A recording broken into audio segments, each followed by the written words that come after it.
Welcome to Planned Puppyhood. Whether you've just recently brought a new puppy into your family or you're going to be bringing one home soon, this webinar is going to prepare you for everything you need to know to ensure that you're laying that solid foundation. There's a few really simple parts of puppyhood to ensure that we're developing confident canines that can really integrate well into our families. But there's a lot of complexity behind it, and the sooner that we start the training and have a better understanding of this, the more likely we are to really ensure that we're starting our puppies off on the right paw. It's an exciting time when you bring home a puppy, so congratulations for your new family addition. There can be a lot of challenges with it too, but ultimately you brought a new member of the family, and our goal is that they develop and they're confident and they're the kind of puppies and they grow into the kind of dogs that you can take anywhere with you. We love having dogs for companionship, and that becomes even stronger when we have a dog that we can integrate into our day-to-day activities. We feel confident and safe taking them out, and we know that we've got a really well-mannered dog. One of the biggest parts of that is starting training when they're young and doing all of the work and stuff I'm going to cover in this to ensure that they develop into that type of dog that you just want to be able to take everywhere with you and include in everything that you do.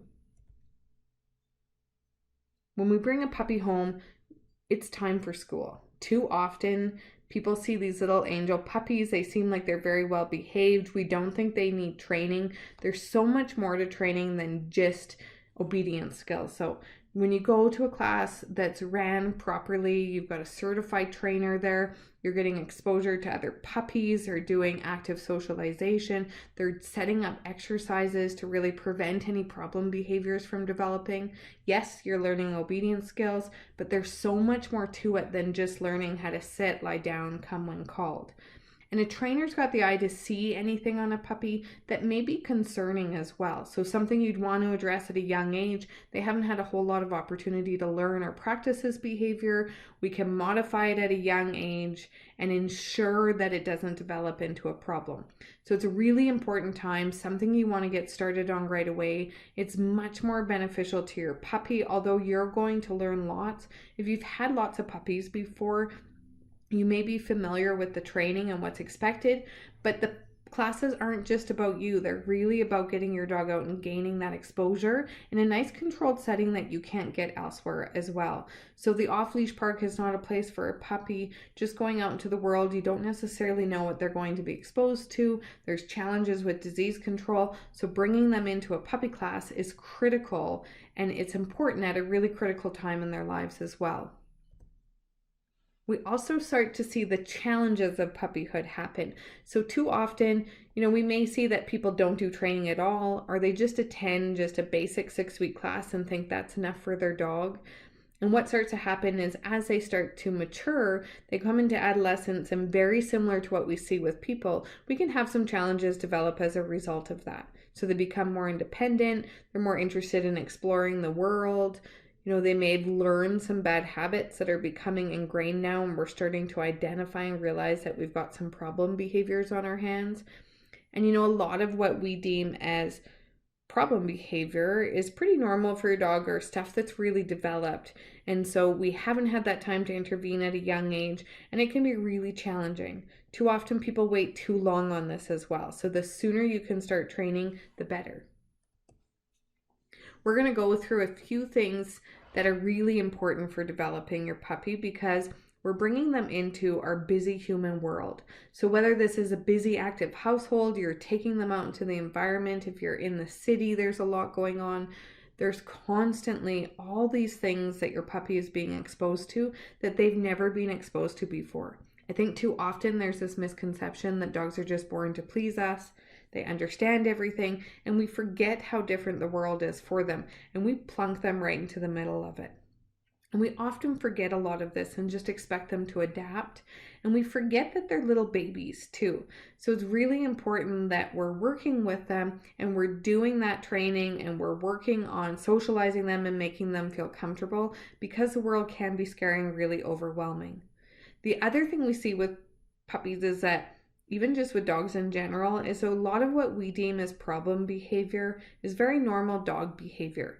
And we often forget this. So it's important that we're taking the time to show puppies what's expected of them and teach them and make that rewarding. The world's really changed for dogs too. As they've become more part of the family, we found that their expectations on dogs have become much more unrealistic, and we've got much higher demands on them. It doesn't mean that you can't get there. It's just we can't expect that to happen at a young age. We've got to spend time teaching them. It really is up to us as well. So too often when we hear people where they're feeling like they've got a dog that's disobedient, stubborn, all these other terms we may use, that's just a dog that the owner hasn't spent the proper time and care to really train them and expose them properly to the world. And so by doing this, and you guys are ahead of the ball game because you're already listening to this webinar, you're prepared to help your dogs, and that's going to really result in a lifetime of enjoying your dog and avoiding, not completely, but preventing and avoiding a lot of these problems from developing, and particularly any serious behavior concerns. We see serious behavior concerns develop a lot from puppyhood because of this fear imprint period. So your dogs go through a period where they're really learning about what is safe or what is scary with the world. And so if we just leave it up to what happens, we risk the world becoming very scary to them. Often people find it funny when puppies demonstrate fearful behavior as well. So it's important that we understand that that is true fear. We need to make our puppies feel safe, and we do this through active socialization. You're going to have situations where your puppy may be a little nervous, but what we're going to do is teach them that these things mean good things for them, and active socialization is going out and really planning for that. So when you're doing that, you're developing that confidence in them because you're teaching them that new things mean good things to them. You're pairing this with a positive so that you can prevent concerns. And concerns that we can see develop are arousal concerns, frustration, but more importantly, you're likely to see fear or reactivity develop if we're not actively socializing or our puppy has a traumatic experience or repeated exposure to something that scares them and we don't make them feel safe or more comfortable with it. So we want to ensure when we're doing active socialization that it's very planned. It's not just on a whim. When you go out, yeah, absolutely. When you go out with them, you're going to be exposed to a variety of different things that just come into the environment. But what you can do with active socialization, and that's where puppy classes are so important, is that you're going to have a trainer that's going to really work with you, ensure that you're introducing these things properly and effectively, making sure that your dog feels safe. And ultimately, we don't want to see fear responses from them. We're exposing them to them, pairing them with positives, and we're avoiding any real scared response. Now, things may happen. You may bring something out, something may startle your dog, but it's really important that you then pair it with a positive so that any negative association they have, they now view as a positive. If they start learning that new things mean good things to them, that's what really develops that confidence. They're more likely to have a fear response because you've spent so much time exposing them to a variety of things, pairing it with a positive, that new things mean good things for them. So I'm going to go through all the different things that you want to expose your puppy to. So people is really important because exposing your dog to people, if you have fear or reactivity concerns with people, life is really challenging. You know, we're nervous with where they if they could hurt someone. We're nervous about their exposure. People can be really unpredictable. You're going to have your dog out in the world. They're going to have to meet people, whether it's a vet or the groomer. You've got family. You could have children come into the household, even just people coming into your house, into your yard, or even if your dog escapes. There's so many unknowns. So it's really important that we teach them that people mean good things to them. I've got a picture here with children because it's important that we're exposing them to all types of people. So you want people of different sizes, heights, backgrounds, you know, ages. And so we have children, elderly people. We also do a lot of portable body parts. So you want to expose them to different ways people move, sound, look, and different things that they may put on them. This includes stuff like jackets, sunglasses, helmets, costumes, you know, winter gear.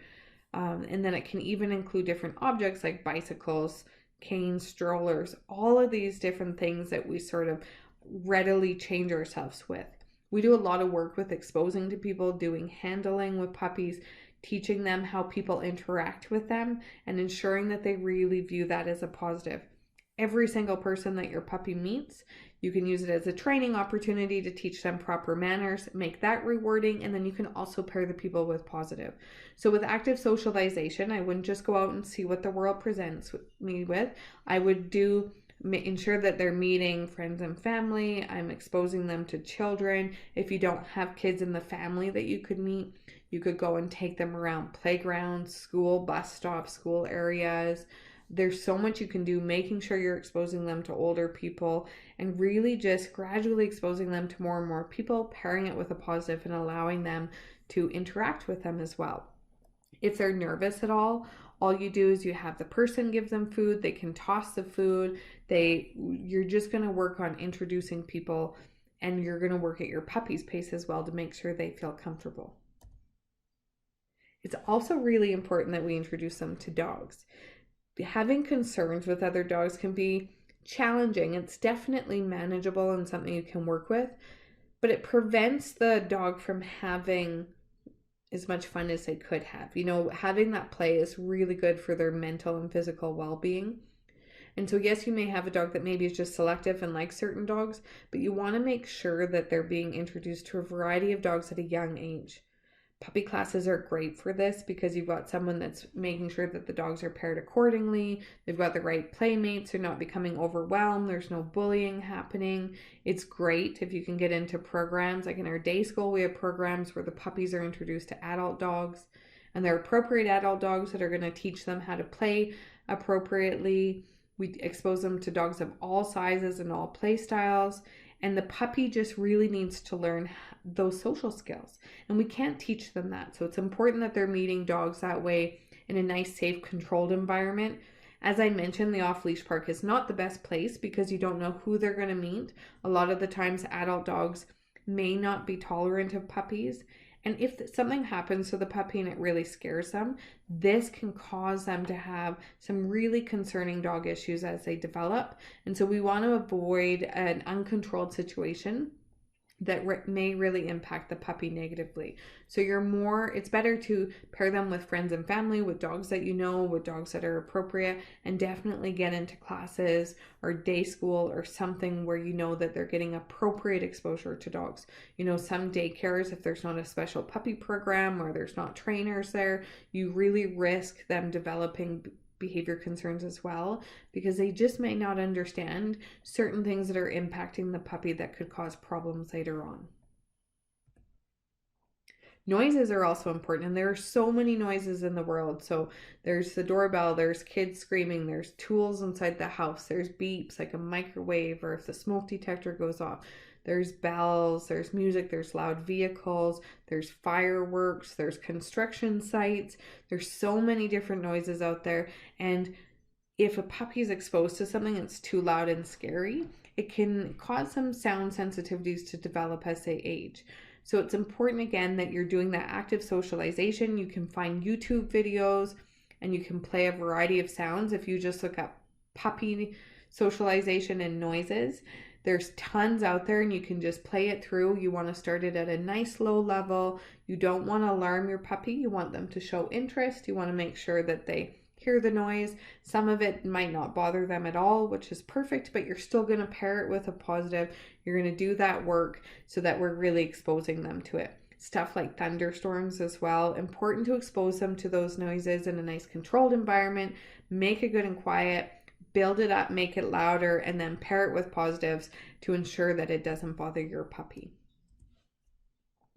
Objects are also really important. So yes, this is just a piece of furniture, but I would be looking at different objects, and there's so many inside the house. So a vacuum cleaner, a mop, bringing a garbage pail out, something that moves, strollers, all of those things, rakes, tools that you can find, really random inanimate objects as well. Sometimes even just doing things like placing a new object in the room and then the puppy comes in and something new is there, pairing that with positives. I may do a trail of treats up to it. You're just actively working on them seeing different things. So out in the real world, there's so many different objects, really easy to expose them to things. If they're a little nervous, again, do that trail of treats. Don't force them. Allow them just to look at the thing and give them good rewards for it. Don't laugh about it. Work at their pace and make sure that anything you see, that it gets paired with a positive. If they're nervous, that you take the time to introduce it to them as well. Surfaces as well. So a little bit different than objects. Here we've got grass. A lot of dogs are exposed to grass at a young age. Perhaps you're in an urban setting though, and they don't really see a lot of grass, but it's just to think about different surfaces. So there's concrete, there's grass, there's rocks, even flooring.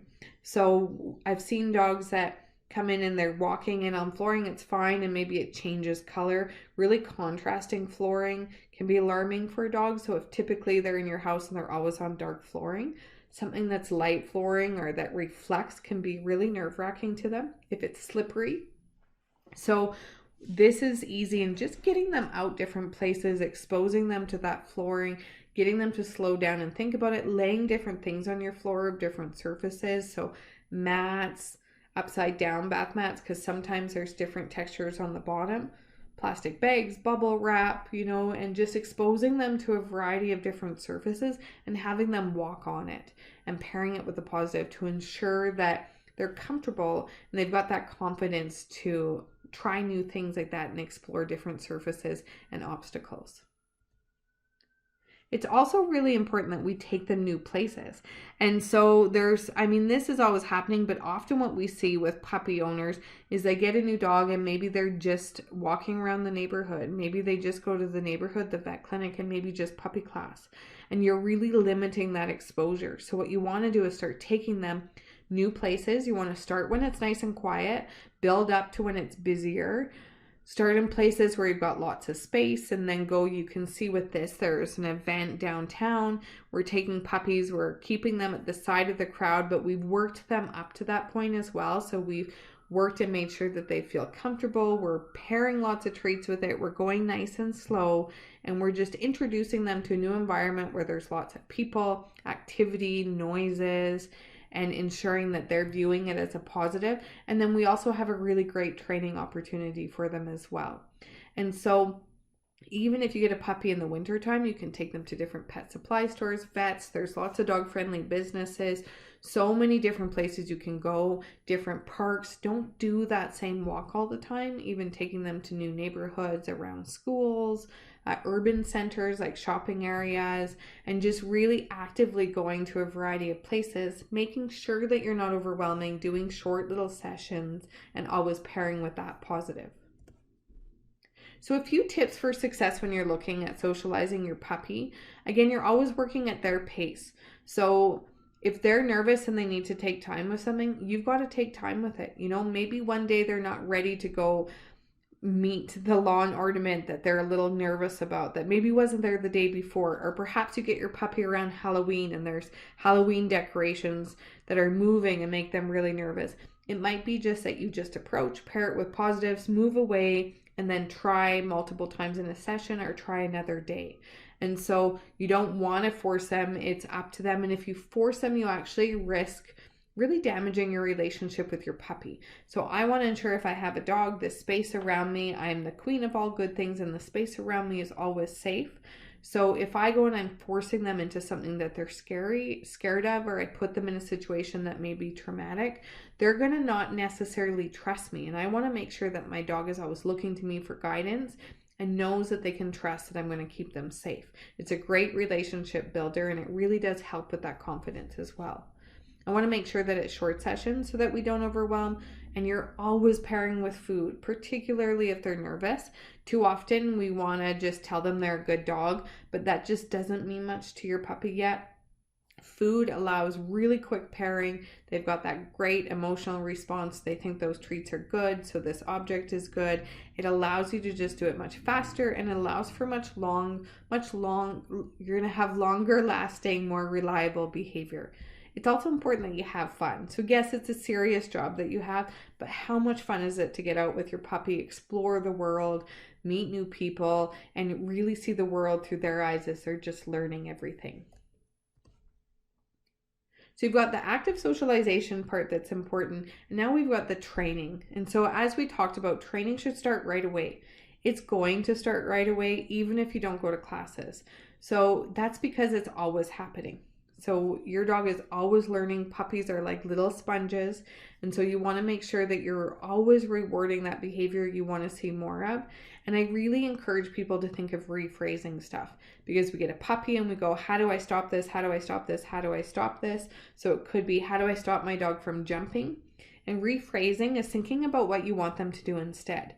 How do I get my dog to greet people nicely by having all four paws on the ground or sitting? As soon as I do that, I'm thinking about the training that needs to happen, and I'm going to work on that with my puppy. I'm also going to focus on rewarding that good behavior. We are really good at ignoring our dogs when they behave, so it's important that you're capturing good behavior, rewarding it, because that training is always happening, and you're thinking about what you want them to do. It's also important that you work with a certified trainer. So we've got DCBCs through Dogma, CPDTs.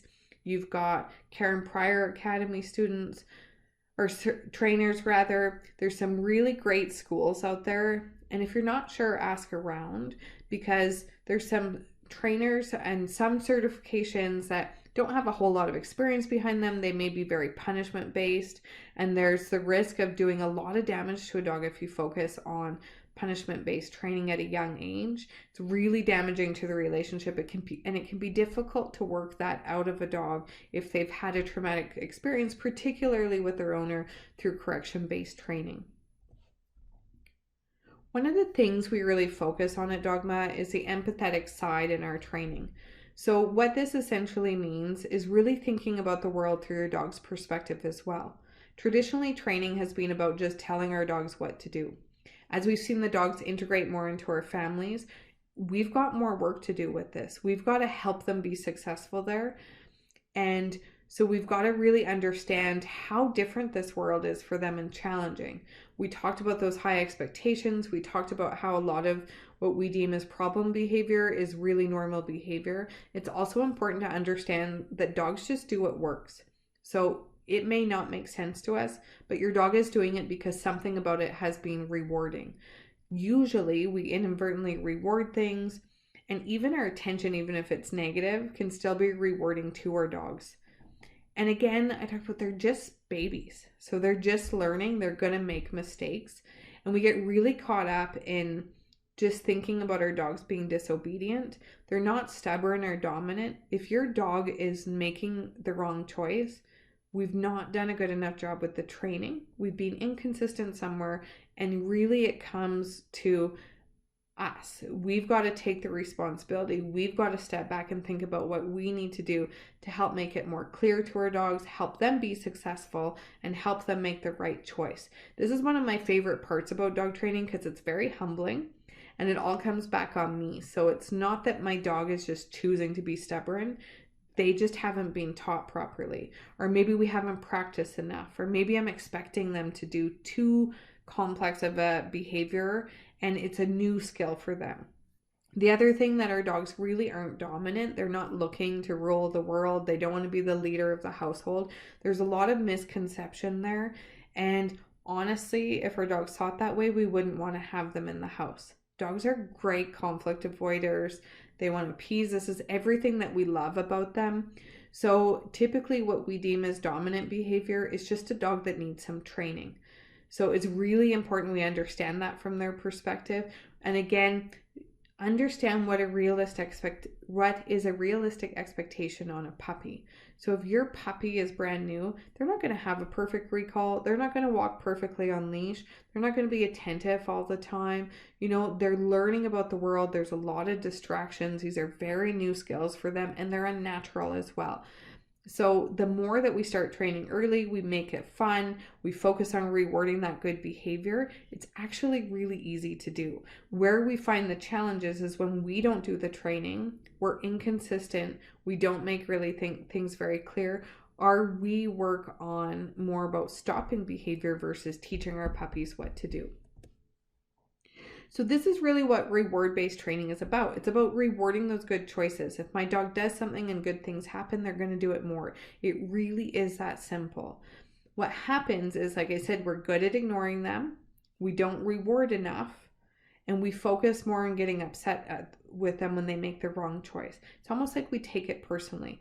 And so when your dog makes a wrong choice, you go, oh, how about I'm going to show you what to do instead? We can still interrupt that behavior. We're going to show them what to do instead, and we're going to make that rewarding.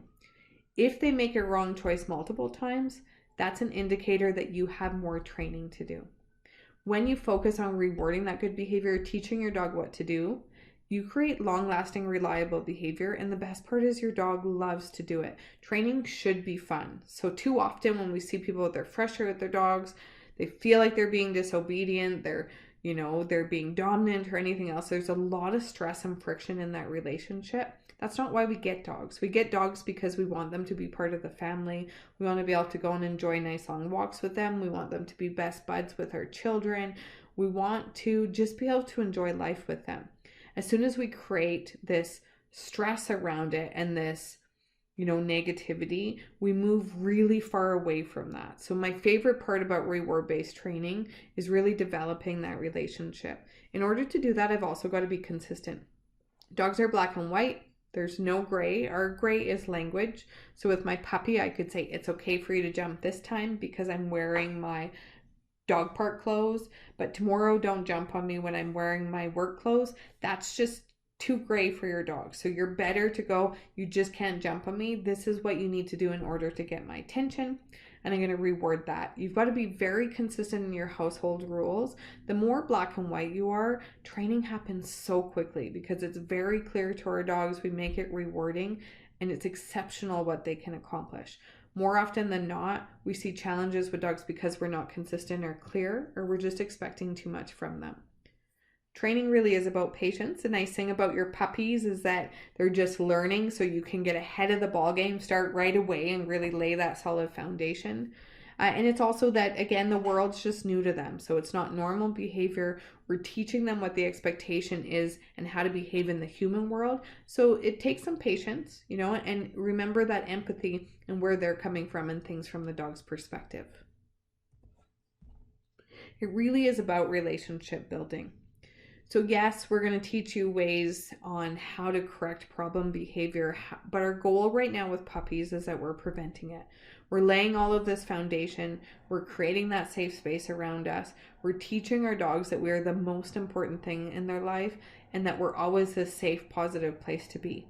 That's where you get these attentive dogs that just want to work with you, and you develop this really harmonious relationship. So as we focus on this training and build this relationship, we really start to see the benefits from it. And that time that you put up front now is what allows you this lifetime with your dog.